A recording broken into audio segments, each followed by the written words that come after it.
You can easily add information about your garden center, product offering, community involvement, environmental stewardship, and more with the Page Editor tool.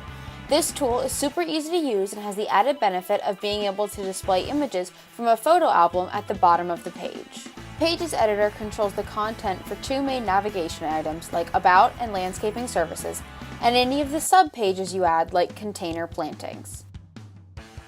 Like all of our tools, any record on the inactive side doesn't show up on your site. You can easily publish and deactivate pages.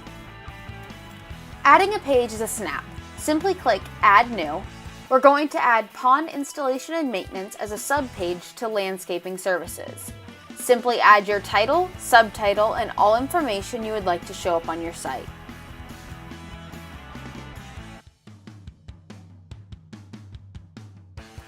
Optionally, you can select a photo gallery album, in this case aquatic plants, to display the corresponding images at the bottom of the page.